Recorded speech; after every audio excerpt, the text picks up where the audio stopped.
fais un clap. Je clappe devant, c'est ça? Ou tu fais clap avec ta bouche, comme j'ai que devant. C'est bon? Tu peux y aller. Bien. Donc je disais, parmi tous les sujets qu'on peut aborder, par rapport à l'astrologie, moi je voulais vous parler de certains arguments, enfin de 2-3 arguments d'autorité qu'on entend dans la bouche des astrologues, que j'ai employés moi-même auparavant. Il y a des tas d'arguments d'autorité qui existent pour défendre l'astrologie. Et ce soir, j'ai envie de parler des diplômes, d'astrologie et diplômes. Est-ce qu'il y a des diplômes d'astrologie? Est-ce qu'il y a des études d'astrologie, etc. Et donc, vous allez voir comment je vous propose d'aborder ça. Donc, d'abord, est-ce qu'on va commencer par là? Oui, qu'est-ce qu'un argument d'autorité? Parce que je vous dis qu'on va parler des arguments d'autorité. Qu'est-ce qu'un argument d'autorité? Alors, sans aller très loin, l'argument d'autorité, ça consiste à invoquer une autorité, forcément, lors d'une argumentation. En fait, l'idée, c'est d'accorder de la valeur à un propos en fonction de son origine. Pas en fonction de sa valeur même, propre, mais d'où il vient. Et en fait, en rhétorique, dans le discours, c'est un argument qu'on peut utiliser justement pour éviter d'avoir à trop se justifier, ou des fois on ne sait pas trop prouver quelque chose. Et donc, ça fait partie de ce qu'on appelle les sophismes génétiques, c'est-à-dire de dire ce que tu dis là, c'est juste parce que ça a été dit par quelqu'un, par exemple, de très célèbre, donc argument d'autorité, ou alors c'est faux justement parce que ça a été utilisé par quelqu'un d'autre. Donc dans ces cas-là, comme c'est dit, on juge du propos en amont. Et donc c'est une erreur. Alors l'argument d'autorité, ça prend plein de formes. L'autorité d'une personne, c'est à ça qu'on pense tout de suite, une personne renommée. Alors ça peut être vraiment n'importe quoi. Des enfants renvoient à leurs parents, vous pouvez aussi. Le professeur, le curé, les grands esprits. Alors ça, c'est un argument vraiment classique en astrologie. Vous savez, pendant toute l'histoire, il y a des très grands esprits qui ont cru en l'astrologie. Il y a des astronomes notamment qui ont cru, que ce soit Kepler, que ce soit d'autres astronomes. Et je l'ai souligné parce que on a mis en ligne une conférence que j'ai donnée au mois de novembre en Bretagne pour une association sceptique aussi. Et justement, je montre comment on peut répondre à cet argument, en tout cas en ce qui concerne des astronomes. Avant la révolution scientifique, la séparation entre astrologie et astronomie, c'était pas évident. Et en fait, il y a des vraies et des fausses citations qui circulent. Aristote, je ne sais plus pourquoi j'ai mis Aristote. Aristote, pendant des centaines d'années, ça a été la référence, le philosophe en Europe. Tout ce qu'il avait écrit, ça devait être vrai, donc il suffisait de dire que si on le lisait dans Aristote, de toute façon, ça devait être vrai. L'autorité de l'ancienneté aussi, plus c'est ancien, plus on en parlait il y a 2000, il y a 3000 ans, plus quand même il y a des chances que ça soit vrai. L'autorité de la longévité, l'astrologie est ancienne, mais en plus elle traverse le temps, avec toutes les critiques qu'elle subit. Alors je ne répondrai pas à tout ça aujourd'hui, parce que pareil, c'est dans la conf qu'on a mis en ligne l'autre jour, mais ça fait partie des arguments d'autorité. La norme sociale aussi, puisque la loi le dit, c'est écrit dans le dictionnaire. Une femme de qualité, ça doit se comporter de telle manière et pas telle autre. Donc les stéréotypes, il y en a des tas. Donc c'est pour vous dire, les arguments d'autorité, il y en a plein. L'expérience qui a quand même 20 ans de pratique, il sait de quoi il parle. Ou 30 ans de pratique. Donc des autorités, il y en a beaucoup comme ça, c'est compliqué, l'astrologie, il y a beaucoup de chiffres aussi, ce qu'on appelle l'intimidation mathématique, etc., etc. Donc, il y a plein d'arguments d'autorité. Moi, je vais juste vous parler ce soir de ce qui renvoie au diplôme, mais vraiment se rappeler que l'argument d'autorité, c'est un moyen rhétorique et qui n'est pas quelque chose de rationnel. Donc, en fait, c'est quelque chose qu'on essaye de vous imposer une conclusion, et donc, d'où le terme de violence. Il ne faut pas non plus tomber dans le relativisme total, c'est-à-dire qu'on ne peut pas dire qu'il n'y a aucun argument d'autorité qui est valable, mais c'est toujours pareil, il faut les discuter. Donc un expert qui parle, il sait quand même de quoi il parle, s'il est dans son domaine. Plusieurs experts, c'est quand même le niveau au-dessus déjà. Donc même un expert, c'est pas forcément suffisant. Plusieurs experts qui ont le même avis, c'est déjà pas pareil. Une étude en sciences, ça ne suffit pas pour prouver quelque chose, il en faut déjà plusieurs. Enfin, on voit qu'on peut quand même avoir certaines confiances dans certains arguments. Et nous, dans le cadre du scepticisme scientifique, notre référence, il faut qu'on en ait une, c'est ce qu'on appelle le consensus scientifique, quand il y en a un. Bien. Donc, je commence rapidement avec une transition avec notre dernier apéro sceptique, qui était consacré à la psychanalyse. Est-ce que vous savez que le psychanalyste Carl Jung a pratiqué l'astrologie ? En tout cas, les astrologues aiment bien le rappeler. Et donc, voilà ce qu'on trouve donc, dans ces correspondances. J'ai mis les références. il écrivait que dans les cas de diagnostic psychologique difficile, je fais la plupart du temps dresser un horoscope pour disposer d'un autre point de vue nouveau.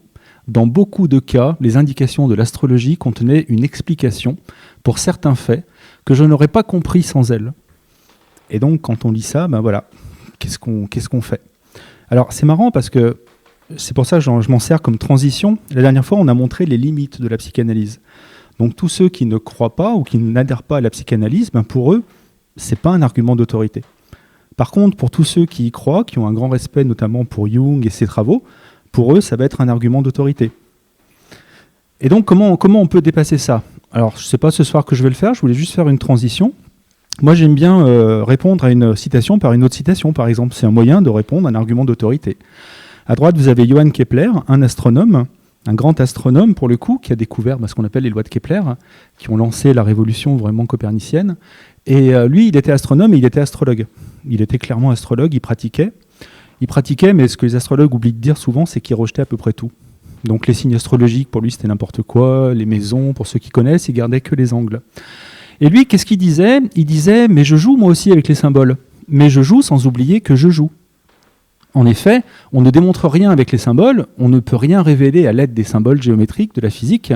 Les choses déjà connues ne sont qu'adaptées, à moins que l'on ne démontre par des preuves certaines qu'il ne s'agit pas uniquement de symboles, mais bien de description des modalités par lesquelles deux choses sont liées, et des causes de ces liens. Alors, lui, c'était un astronome, c'était très carré, et lui, ce qu'il voulait, il voulait savoir de quoi il parlait, il ne suffisait pas d'avoir une justification symbolique. Et donc, c'est pour dire, finalement, un argument d'autorité, une autre manière de le relativiser, c'est de dire même les autorités ne sont pas d'accord entre elles. C'est une autre raison pour se méfier de ce genre d'argument, en fait. Et donc, si on rentre maintenant dans certains arguments qu'on rencontre, vous verrez régulièrement dans les débats des astrologues qui vous parlent d'un autre astrologue qui s'appelait Paul Chouinard, donc vous voyez, qui a vécu au tournant du XXe siècle, dont les astrologues sont très fiers, et ils vous disent « oui, mais il y a eu quand même Paul Chouinard ». Et donc, pourquoi il vous parle de lui ? Je vais vous en parler rapidement. En fait, au tournant du XXe siècle, il publie des articles et des livres sous le nom de Paul Flambard. Et après, donc c'est un pseudonyme, et après, il prendra son nom Chouinard. C'est pour ça que vous pouvez trouver les deux noms. Et lui, au tournant du XXe, donc il publie une vingtaine d'ouvrages, un peu révolutionnaires à l'époque, en tout cas dans le monde de l'astrologie, puisqu'il défend la possibilité d'une astrologie scientifique. À l'époque, c'est pas du tout ça. Mais il faudrait vraiment qu'elle colle un peu plus au réel, parce que bon, les vieilles recettes de l'astrologie antique, tout ça, il y en a marre, il faut vraiment être sérieux un petit peu. Alors, il n'y a pas que lui qui fait ça, c'est toute une mode à l'époque, mais en tout cas, il défend vraiment ça. Et il commence par critiquer la tradition astrologique.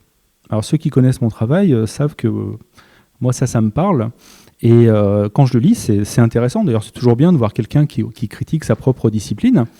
Et il répond aussi aux critiques de l'astrologie. Donc dans les débats face aux sceptiques aussi, c'est super intéressant. Bon, il y a certains arguments auxquels soit il répond mal, soit on peut les dépasser, mais en tout cas c'est intéressant. Et par exemple, c'est lui qui va vraiment défendre l'idée de représenter les astres dans un cercle. Donc vous avez tous vu normalement un zodiaque quelque part avec des positions dedans. Maintenant, c'est comme ça qu'on représente les positions des astres en astrologie. Au tournant du XXe siècle, c'est pas le cas. Donc là, j'ai oublié, je voulais mettre une illustration, puis je l'ai enlevée, mais jusque-là, l'essentiel des représentations, c'est des représentations carrées. Donc c'est pas du tout celles qu'on a l'habitude de voir. Et ils étaient quelques-uns à demander, à se dire, mais si on représentait ça sous forme de cercle, ça pourrait nous permettre de mieux représenter les choses dans l'espace. Et donc il a vraiment milité pour ça, il a plus ou moins réussi, et c'est aussi pour ça que les astrologues le citent souvent. Parce que pour eux, il a vraiment changé quelque chose. Et surtout, s'ils en parlent, c'est parce qu'il a fait des stats. Il a été l'un des premiers à essayer de passer l'astrologie au crible des statistiques. Donc j'ai marqué entre parenthèses projet occultiste, parce que ce qu'on appelle l'occultisme à ce moment-là, c'est pas seulement le terme qu'on emploie aujourd'hui avec une connotation négative, c'est un courant vraiment de pensée, le courant occultiste, qui se dit « la science a vraiment progressé, elle comprend le monde ». Ils vont essayer de passer toutes les sciences antiques à la moulinette de ce qu'ils appellent des principes scientifiques, et en se disant on va faire le tri et puis on va arriver à trouver ce qu'il y a de vrai là-dedans. Donc il fait ça, et c'est pour ça que souvent les astrologues le citent en rappelant aussi qu'il était polytechnicien. Il a fait l'école polytechnique, c'est ça le lien avec le thème de la soirée. Et donc, un polytechnicien qui croit en l'astrologie, c'est pas pour rien quand même, il doit y avoir des raisons. Et vous voyez, on est en plein argument d'autorité, en fait. Et donc, le prestige de l'école polytechnique, ils aiment bien. Il y en a eu plusieurs, d'ailleurs, qui ont fait ça. Et donc, c'est bien parce que l'école polytechnique, on a des sites internet aujourd'hui, on a beaucoup de bases de données. Je suis allé le chercher, je l'ai trouvé. Donc, effectivement, il y était. Il ressemblait à ça, même quand il était étudiant. On s'en fout, mais bon, ça permet de le visualiser. Et donc, il est vraiment régulièrement utilisé en argumentation parce qu'il était polytechnicien. Mais ce que les astrologues oublient de dire, donc c'est là que quand on connaît un peu le dossier, qu'on va fouiller, en fait, ils n'ont rien retenu de lui finalement. Il n'a fait aucun travaux que les astrologues d'aujourd'hui citent en disant grâce à Chouinard ou Chouinard a dit que ou je ne sais quoi. Non, on est bien s'en servir parce qu'il a été polytechnicien, parce qu'il a fait des statistiques et parce qu'il a réussi, il a poussé à ce qu'on représente le zodiaque comme aujourd'hui. Ensuite, c'est le début des statistiques. On ne dirait pas, les stats, c'est assez récent. Et en fait, au tournant du XXe siècle, il y a plein de pièges statistiques qu'on ne connaît pas encore, qu'on va comprendre dans les dizaines d'années qui suivent. Ce qui fait qu'il commet des erreurs sans le savoir. Et donc, il va être critiqué plus tard, dans les années 50-60, peut-être un peu après d'ailleurs, par quelqu'un qui s'appelle Gauquelin. Et Gauquelin, c'est intéressant de le citer parce que c'est quelqu'un qui, justement, a défendu l'astrologie aussi. Alors lui, c'est quelqu'un qui a essayé de faire des stats pour montrer que l'astrologie, c'était n'importe quoi. Et dans ces stats, il a trouvé un résultat. Et donc, ça a vraiment défrayé la chronique pendant 10 ou 20 ans avec les sceptiques. Ils ont reproduit les expériences, etc. On pense normalement maintenant que c'est réfuté. Mais en tout cas, lui s'est penché sur le travail de Chouinard. Et il a montré les erreurs que Chouinard commettait au début du XXe siècle. Donc malheureusement, ces stats, elles ne sont pas terribles. En plus, c'est bien parce qu'aujourd'hui, on a accès au registre de l'école polytechnique. Alors moi, je me suis dit, mais est-ce que c'était un bon élève ou pas? Alors je suis allé voir. Et donc, j'ai trouvé ces résultats. Et donc, je vous laisse interpréter, là. C'est assez incroyable. Voilà. Donc, à moins que je ne me trompe, je pense que c'est le classement par rapport au nombre de candidats ou le nombre de personnes reçues, je ne sais pas. Mais en tout cas, quand les astrologues disent « mais il est polytechnicien », c'est peut-être pas finalement un très très bon argument. En tout cas, il n'était pas dans les meilleurs élèves, semble-t-il. Petit bonus, c'est les joies de la recherche de sources, on a des surprises. Si vous voyez là-haut, Flambard, c'était le nom de sa maman en fait.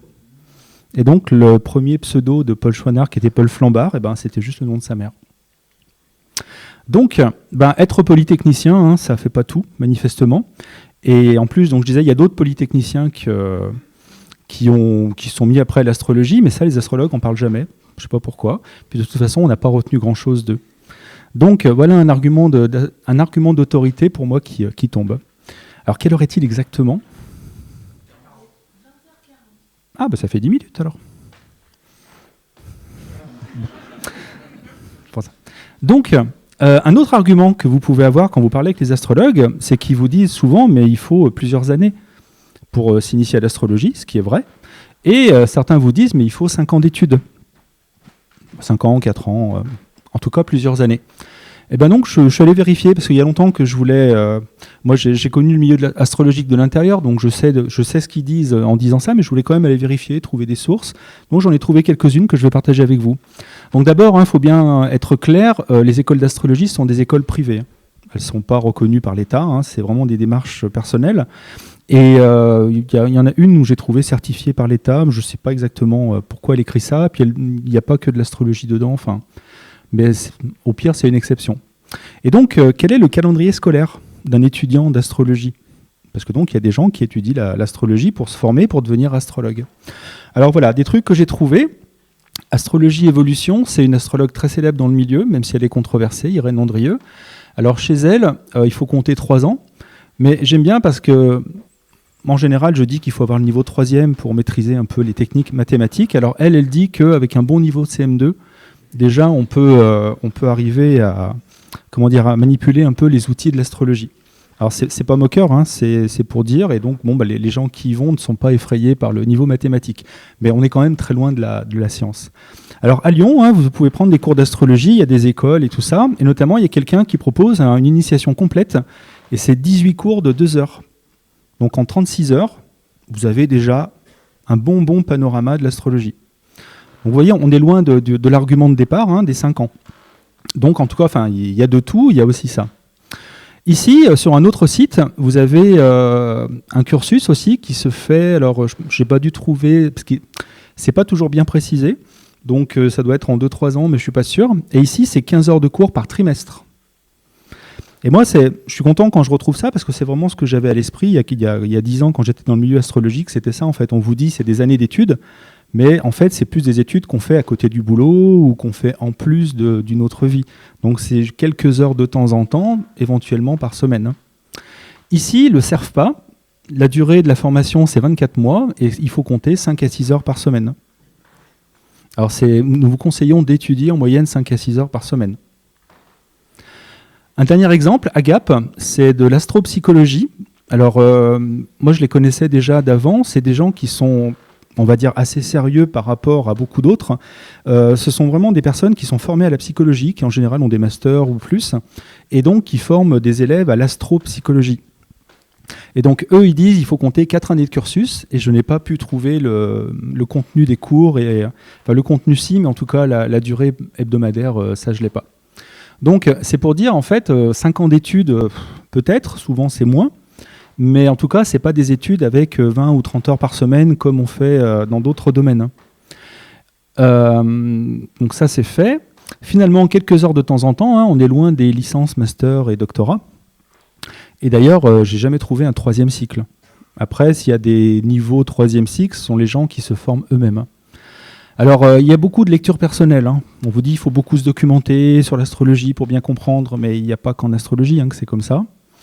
Il y a beaucoup de pratiques aussi, ce qui est vrai d'ailleurs, il faut monter des thèmes, ça prend du temps, etc. Mais ces pratiques-là ne sont pas toujours encadrées. Souvent, les gens le font tout seuls. Après, ils reviennent voir éventuellement leurs profs, ils en parlent avec eux, mais bon, ça va pas plus loin. Et c'est plutôt dans les années qui suivent que les gens acquièrent vraiment de l'expérience. En plus, il y a plein d'autres domaines dans lesquels on peut très bien faire une semaine de cours, une semaine d'alternance ou je ne sais quoi. Là, ça n'existe même pas.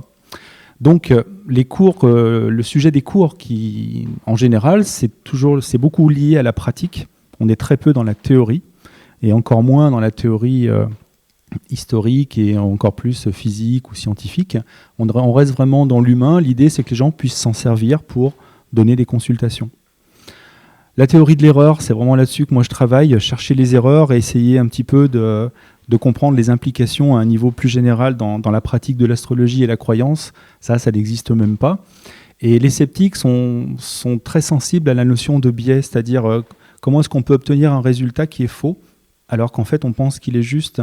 Et donc le résultat, on dit qu'il est biaisé quand il y a des choses qui ont en fait truandé les résultats, mais qu'on s'en est pas rendu compte. Bon, c'est le genre de notion qui est très contre-intuitive et qu'on ne trouve pas dans ce genre de cours.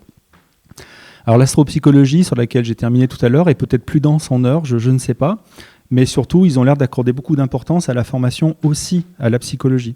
C'est-à-dire que ça s'ajouterait à des cours d'astrologie.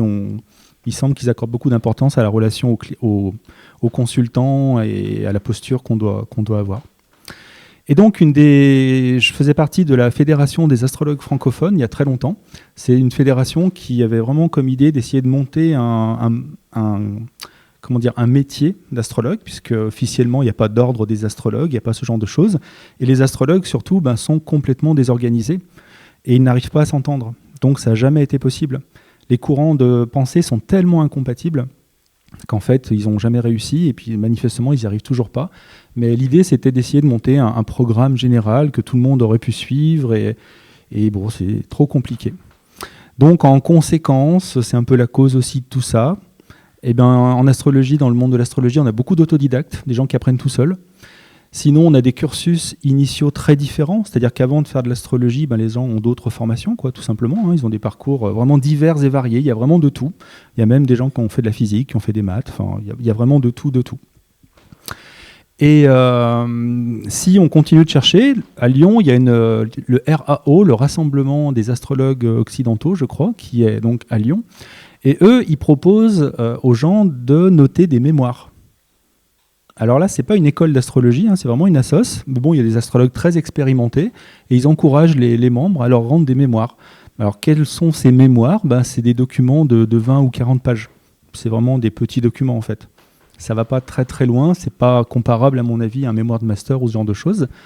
Et ceux qui veulent avoir un mémoire d'agrément pour être vraiment au niveau chercheur, alors là j'ai noté ça parce que j'ai pas compris en fait, on leur demande vraiment, il faut que ça soit fait sous forme d'une recherche approfondie à caractère scientifique. Je ne sais pas ce qu'il y a derrière le mot scientifique en fait. Et donc c'est à partir de 40 pages le mémoire d'agrément pour être chercheur. Alors, dans d'autres disciplines littéraires, je sais que des fois on emploie le mot scientifique simplement pour dire dès qu'on donne une information, on donne une source, et il faut que tout le monde puisse aller vérifier la source. Ça peut être ce genre de choses qu'on appelle scientifique, mais bon, c'est juste, pour l'instant, à mon avis, c'est juste ça. Donc, s'il y a des docteurs, donc de l'université, en tout cas, chez les astrologues, ils sont docteurs en autre chose que l'astrologie. Et l'astrologie, elle n'est pas enseignée à l'université en France, en tout cas. Il y a des docteurs de l'université chez les astrologues. Ils sont très rares. On les compte sur les doigts de 2 mains, on va dire, maximum. Et donc, je vais terminer là-dessus parce qu'on parlait des diplômes. Et en fait, comment dire, la première que je vous ai mise s'appelait Suzel Fusobrecht. Je l'ai connue personnellement. Elle était directrice de recherche au CNRS. Et elle est décédée en 2008. Et elle, c'était une biologiste. Et en fait, elle s'est mise vraiment à l'astrologie à partir de la retraite. Donc, elle a travaillé sur la fin de sa vie. Elle a publié plusieurs bouquins. Elle a monté des expérimentations et qui, pour elle, donnaient des résultats positifs. Elles ont toutes été critiquées. Donc, officiellement, on n'en retient rien. Il y a 2 autres qui sont assez connues dans le milieu astrologique. Vous en connaissez une, peut-être, qui s'appelle Elisabeth Tessier, qui a défrayer la chronique, on va dire, enfin ça c'est souvent, mais en tout cas quand elle a soutenu sa thèse en sociologie en 2001, donc la thèse est très très controversée. Moi je l'avais lu à l'époque, c'est difficile de trouver plus d'erreurs dans un texte. C'est pas moqueur ce que je dis, moi j'étais encore chez les astrologues à ce moment-là, et les astrologues ne la soutiennent pas d'ailleurs, et donc elle a passé sa thèse à 63 ans. En dessus, Jean-Pierre Nicolas, c'est un astrologue qui est bien connu dans le milieu astrologique, qui a fondé un courant particulier d'astrologie. Et lui, il a passé une thèse aussi en philo, mention psychologie, en 2003, il avait 74 ans. J'aime bien donner ces deux exemples pour dire, ces personnes, par exemple, l'essentiel de leur travail dans toute leur vie, c'était avant qu'ils aient ce diplôme. Donc c'est bien d'être docteur, mais ils ont été docteurs sur la fin. Et donc, on peut vite détourner des choses. Alors, je ne dis pas qu'eux se servent de leur titre pour, mais en tout cas, quand on veut défendre l'astrologie en disant que il y a ce genre de personnes, on voilà déjà 2, par exemple, qui, eux, ont eu leur doctorat bien après leurs travaux. Sinon, 2 autres, en dessous, René Guy-Guérin, qui a eu une thèse en histoire sur le XVIIe siècle, notamment, lui, il n'a jamais rien produit. C'est-à-dire que ce n'est pas sa vie, en fait. Donc, je crois qu'il pratique, mais en fait, il a une autre vie, probablement il doit donner des cours d'histoire, je ne sais pas. Et Patrice Guinard, lui, c'est en philosophie en 93 qu'il a passé une thèse, donc il est docteur en philo. Lui, il a monté un site qui s'appelle le Cura. Je ne sais plus ce que ça veut dire, mais le U, c'est pour universitaire et recherche en astrologie.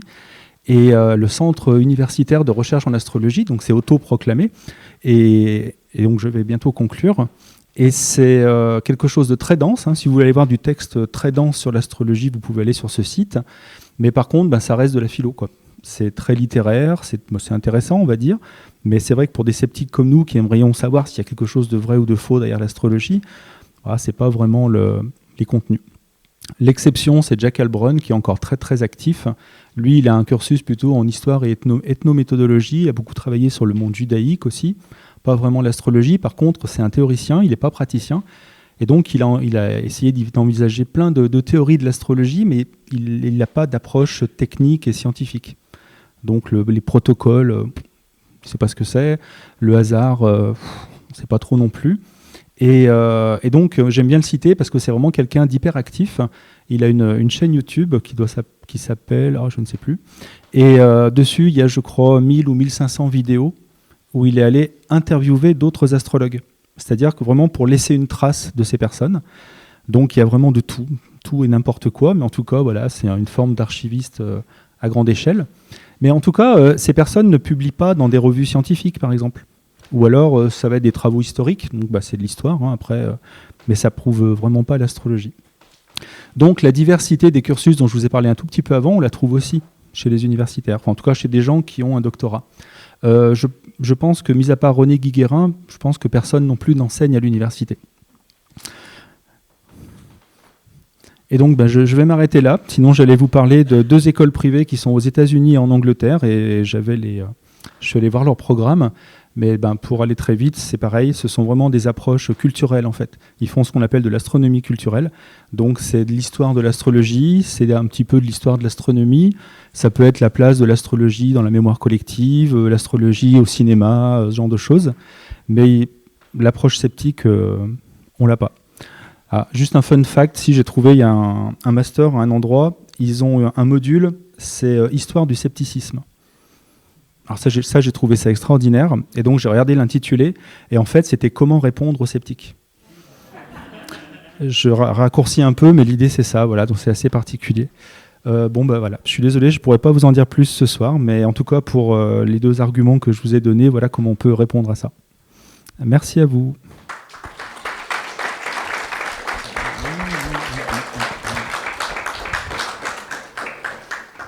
Est-ce que vous avez des questions, si possible, en lien avec ce dont on vient de parler? Alors là-bas au fond, ah oui, il faut qu'on voit pour les micros. Hop. Tu veux... Merci. Hop, voilà. Alors, il y a des nœuds, mais... Ouais, c'est bon, tu vas pouvoir avancer, vas-y. Ok, super. Est-ce que vous pouvez vous avancer peut-être? Vas-y, je protège le truc.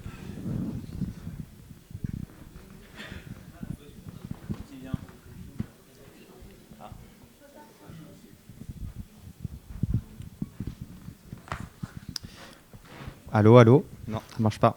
Ah, il faudrait le mettre en marche sur le côté ou dessous peut-être. Si, ça marche? Allô? Allô? Il faut que je colle ma bouche dessus. Vous avez parlé de Michel Gauquelin. Je voulais savoir ce que vous pensiez de l'effet Mars et sur le fait que ça ne correspond pas du coup aux théories astrologiques, mais que ce serait un effet qui serait observable uniquement sur des bases astrologiques. Sur des bases astrologiques? Alors, sur l'effet Mars, sur la position de Mars dans une carte astrologique chez les sportifs, selon un critère de renommée, et qui se ferait du coup selon des théories astrologiques en maison 12 et en maison 9, ce qui ne correspond du coup pas à la théorie astrologique. Alors qu'en théorie astrologique, ce serait maison 1 et maison 10, mais que c'est quand même une statistique qui... à ce qu'il me semble, n'a pas été débunkée, quoi. Alors, merci pour cette question qui mériterait quelques dizaines de minutes. J'ai produit une petite chronique radio où j'ai traité un petit peu du sujet. Je l'ai pas approfondi parce qu'il doit y avoir des centaines de pages maintenant rien que sur cette question-là. Là, ce qu'on a appelé l'affaire Gauquelin, c'est pour ça que je l'ai cité tout à l'heure, c'est donc, je vous disais, dans les années 50, un psychologue qui a voulu montrer que l'astrologie, c'était n'importe quoi. Et donc, il a cumulé des dizaines de milliers de dates de naissance et il a fait des stats sur les positions de naissance qu'il a dû comparer aux réussites professionnelles. Et il a trouvé des résultats, et il y en a quelques-uns parmi ces résultats qui sont anormaux, qui sont supérieurs à ce que le hasard prévoit. Et notamment que chez les sportifs, Mars apparaît plus souvent qu'elle ne devrait à 2 endroits précis.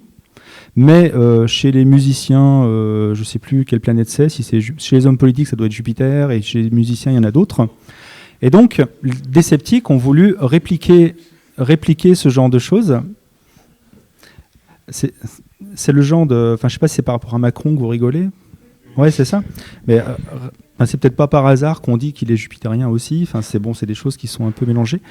Et en fait, les sceptiques ont voulu répliquer un petit peu les résultats pour voir ce que ça valait. Et on pouvait pas tout répliquer, c'était trop gros. Donc, ils ont sélectionné l'effet qui avait l'air le plus fort, le plus important. Et c'était la position de Mars chez les sportifs. Et donc, ils ont essayé de répliquer ça. On a appelé ça l'effet Mars. C'est pour ça que ça porte ce nom. Ça aurait pu s'appeler l'effet Jupiter si on avait fait ça chez les politiciens. Et la première réplication, je crois, a confirmé les résultats. Alors là, ça commençait à poser problème. Je ne sais pas si c'est à ce moment-là qu'il y a un sceptique qui a dit si les statistiques prouvent l'astrologie, je ne crois plus aux statistiques. C'est possible que ça soit à ce moment-là. Mais il se trouve... on a vérifié les résultats de Gauquelin avec ces données, c'était confirmé, il n'avait pas fait d'erreur. Les résultats ont été répliqués. Je ne sais plus si c'est la première fois où ça a été confirmé ou si dès la première fois on n'a pas obtenu les mêmes résultats. Mais dans tous les cas, ça a été ensuite refaits par un autre groupe, je crois des Américains cette fois-ci, et qui, eux, n'ont pas trouvé les résultats. Donc, c'est pour ça que c'est vachement compliqué. Alors justement, Gauquelin s'est plaint. Donc après, on a refait des expérimentations avec lui. Et il y a eu des problèmes de choix en termes de notoriété, c'est-à-dire que lui disait qu'il fallait vraiment les meilleurs des meilleurs chez les sportifs. Et puis finalement, il n'était pas toujours satisfait. Et donc, les sceptiques n'ont pas voulu mettre tous les rajouts qu'il a voulu faire, parce qu'il voulait rajouter des noms aux données initiales. Donc, ça a été compliqué. Et ça a duré des années comme ça. Les expériences ont été refaites encore une autre fois sans lui. Et là, je crois que ça n'a pas marché. Et ce qui s'est passé, c'est qu'à un moment, il en avait marre, ce qui se comprend aussi. Il a donné ces données justement à un psychologue qui les a travaillées de son côté. Et le psychologue a montré que Gauquelin lui-même avait enlevé des données qu'on aurait dû avoir parce qu'il avait jugé que les gens n'étaient pas d'une assez bonne notoriété. Mais finalement, si on les intègre aux résultats, on peut discuter et de la notoriété et finalement, les résultats sont moins hauts. Ce qui fait que c'est vraiment un sac de nœuds, cette affaire. Donc moi, j'avoue, je n'ai pas la réponse. Ce que j'en retiens avec les différentes réplications, c'est que manifestement, non, ça ne marche pas. Mais par contre, je ne pourrais pas dire que ça y est, on a refait, on a réglé la question, parce que c'est compliqué, ça s'est étendu sur des années et des années, il a été controversé, attaqué, etc. Et il a fini par se suicider, notamment. Donc je pense qu'il a craqué, ça a été vraiment très très difficile, parce que c'était un peu le travail de sa vie. Voilà, donc c'est la meilleure réponse que je peux vous faire. Une question moins technique, peut-être ? Enfin, allô ? Alors, s'il n'y a pas d'autres questions. On entend là ? Ça marche le micro ? Je m'entends pas, moi. Il y a une analogie qui m'est venue cet après-midi, et c'est les affirmations des traditions spirituelles du monde. Enfin, je ne suis pas tellement calé là-dedans, je suis pas... Mais enfin, c'est assez connu, je pense, dans l'opinion, quoi. C'est ces histoires de changement d'air. Passer, par exemple, on serait en ce moment, et ça serait relié avec des phénomènes astrologiques, c'est-à-dire le système solaire qui quitte, par exemple, l'alignement avec une constellation. Alors actuellement, ça serait le système solaire qui est le nôtre, et à l'époque qui est la nôtre, quitte, je ne sais plus, c'est les poissons pour s'aligner de plus en plus sur la constellation du Verseau, ouais. C'est ça. Et il m'est arrivé, enfin l'analogie qui m'est venue, mais c'est une forme d'astrologie, mais à une échelle plus vaste, à l'échelle de la planète, à l'échelle de l'humanité entière finalement. Mais alors là, je passe plus à refiler une info que j'ai beaucoup de mal à aborder d'ailleurs, mais c'est que les traditions affirment que ces époques-là sont toujours des époques très troublées, périlleuses, et que quand vous dites ces époques-là, c'est les moments de changement en fait ? Les moments de changement, les basculements, quoi. Une période qu'on serait en train de vivre actuellement, d'ailleurs, d'après ces traditions. Mais c'est aussi repris par un site qui s'appelle Partage International et qui est un support de diffusion qui, quand on prend connaissance du factuel, ça laisse songeur, quoi.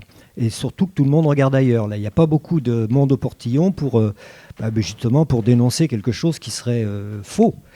Et de l'ère du Verseau ? Pardon ? Quelque chose de dénoncer le fait que ce serait faux. Oui, il y a des affirmations très fortes et qu'il y a à nouveau. Et puis c'est pas nouveau. Voilà, surtout. Ce que disent les traditions, c'est qu'il y a, dans ces époques périlleuses pour l'humanité, il y a toujours un grand être qui vient pour inspirer et, disons, essayer de guider l'humanité. Je vais vous répondre si vous voulez. Qui est là comme un... Non, mais laissez-moi, ça c'est pour tout le monde, quoi. Qui est là comme instructeur, qui n'est pas là pour sauver le monde à la place de l'humanité elle-même, quoi. C'est l'humanité elle-même qui se sauvera de toute façon. Mais ça existe actuellement. Moi, ce qui m'interpelle, c'est que ça rejoint notre actualité à nous. Alors, non, il n'y a pas... Mais peu importe, il y a une question, il me semble que c'est en phase avec le sujet, quoi. Je peux vous dire ce que j'en pense déjà. Donc, moi, je dis pas ça pour savoir ce que vous en pensez, en fait. Ce que chacun en fait, c'est son affaire, quoi. Moi, ce qui m'intéresse, c'est qu'on puisse un jour mettre en commun les intelligences et voir de quoi il retourne. Bien sûr. Donc, avant qu'on passe à la suite, je vais juste vous dire ce que j'en pense et ce qu'on en pense en général, parce que c'est pas du tout neuf, la question de l'ère du Verseau. On en parle, ça a eu beaucoup de succès, je crois, dans les années 70, ça a commencé par là. Et si vous voulez, il y a plusieurs façons d'aborder la chose. Il y a la façon technique, c'est-à-dire astronomique, il y a la façon événementielle, c'est-à-dire on regarde un peu les événements selon les dates et surtout en ce moment quand même avec tout ce qui se passe dans le monde. Et si vous voulez, quand on regarde ça, le sceptique, lui, a plein de choses à dire. Alors d'abord, du point de vue astronomique, l'ère du Verseau, qu'est-ce que ça veut dire ? Ça veut dire que, si vous voulez, il y a un mouvement lent des constellations, on va dire qu'on peut observer dans le ciel au fil du temps, qui est dû simplement à l'action de, je crois que c'est le Soleil sur la Terre. Donc la Terre a un mouvement très très très lent sur elle-même, qui se fait en à peu près 26 000 ans.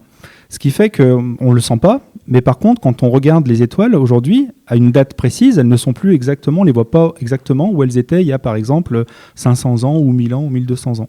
C'est ce qu'on appelle la précession des équinoxes. Et donc, on va dire que l'intersection entre la ligne qui permet de définir le zodiaque que vous connaissez normalement, le zodiaque des signes astrologiques, et c'est l'équateur céleste qui permet de se repérer aussi sur la sphère céleste. Cette intersection, qu'on appelle le point vernal, qui définit le départ du zodiaque des signes, eh ben, cette intersection, on a l'impression qu'elle se déplace au sein des constellations à cause de ce que j'ai expliqué avant. Et donc, en ce moment, effectivement, le point, il est entre la constellation, on va dire, du Poisson et celle des Verseaux, à moins qu'il soit encore en Poisson, à moins qu'il soit déjà en Verseau. Et en fait, c'est vraiment là qu'il y a des problèmes. C'est-à-dire que sur le point astronomique, si vous voulez, une constellation, ça n'existe pas. Une constellation, ce n'est pas un objet physique. C'est des étoiles qui sont réparties au hasard dans le ciel, qui sont à des distances très différentes les unes des autres. Donc quand vous regardez le Verseau, par exemple, vous avez des étoiles qui sont proches de nous, d'autres qui sont très très éloignées. La constellation, c'est vraiment un dessin, si vous voulez, un peu qu'on projette sur la voûte céleste. Donc ça pose déjà un vrai problème, parce que si les constellations n'existent pas vraiment, est-ce qu'on peut vraiment se repérer par rapport à elles ? La deuxième chose, c'est que si elles n'existent pas, on ne peut pas définir des limites précises. Les limites qu'on a officiellement aujourd'hui, ce sont des limites arbitraires qu'on a posées en 1930, histoire de dire, allez, on met des limites, comme ça on sait de quoi on parle. Mais ces limites, on aurait pu les mettre 1 degré plus loin, 3 degrés avant. Et si vous voulez, ça permet de dire qu'on ne peut pas dire où est le point vernal. Est-ce qu'il est déjà dans le Verseau ? Est-ce qu'il est encore dans le Poisson ? Parce que, de toute façon, ce sont juste des choses qu'on a projetées dans le ciel. Et ça pose des problèmes parce qu'on ne peut pas dater le début de l'ère du Verseau. Et il y en a qui la datent bien avant, il y a 100 ans ou 200 ans, avec la révolution industrielle, parce que le symbolisme du Verseau, c'est un symbolisme qui peut renvoyer un peu à des gens un peu visionnaires, qui ont de l'avance, les nouvelles technologies, ce genre de choses. Et ça peut faire penser à un changement d'ère. Alors il y a des événements qui se passent, on sent que le monde change, mais ça fait déjà 100 ans, 200 ans qu'il y en a qui le disent. Et donc, déjà sur le plan astronomique, si vous voulez, on ne peut pas justifier qu'il puisse y avoir une ère du Verseau ou une ère des Poissons. La deuxième chose, c'est que ceux qui théorisent l'ère du Verseau et des Poissons, ils se sont demandé ce qui s'est passé depuis 2000 ans, pendant que le point vernal traversait la constellation des Poissons. Et donc, ils se sont dit, qu'est-ce qu'il y avait comme événement ? Ils ont cherché des événements pour voir si ça correspondait au symbolisme astrologique. Le gros problème que ça pose, c'est premièrement que la constellation des Verseaux, elle n'a pas la taille du signe. Et en général, eux, ils font ça comme si une constellation, c'était un signe astrologique, ce qui ne tient pas. Ça, c'est un argument technique. Le deuxième, qui est bien plus terrible, c'est quand vous regardez des événements sur des centaines ou des milliers d'années. Il y en a tellement sur Terre et dans les civilisations que vous pouvez toujours en trouver qui correspondent à n'importe quel symbolisme. Et moi, c'est pour ça que pour moi, c'est pas du tout sérieux cette approche-là. Si là, on passait dans la constellation du Bélier, par exemple, mais je suis sûr qu'on pourrait trouver plein d'événements dans le monde qui disent « mais ouais, le Bélier, ça nous aide à comprendre ce qui se passe ». Mais ça, c'est parce que le symbolisme astrologique est très riche. Et moi, si vous voulez, c'est pour ça que moi, il n'y a pas que moi, pour moi, ça tient sur pas grand-chose. Donc après, par contre, c'est un peu des arguments d'autorité, dire qu'il y a des astrologues qui ont voulu développer ça, en parler comme si c'était accepté, ça l'est pas. Même chez les astrologues, il y a plein d'astrologues qui critiquent ça dans l'astrologie. Et donc, rapprocher ça d'autres traditions, mais c'est pas du tout évident, en fait. C'est pour ça que, voilà, pour moi, en tout cas, astrologiquement, ça tient pas. Ah, mais moi, je dis pas, mais en tout cas, moi, je vous réponds pour l'astrologie. À mon avis, pour moi, pour l'astrologie, ça tient pas. Voilà. Bon, je suis désolé, on va être obligé de s'arrêter là, mais vous pouvez venir si vous voulez me poser des questions. On va faire une pause. Et on reprendra d'ici 15-20 minutes pour la deuxième intervention. Voilà. Merci.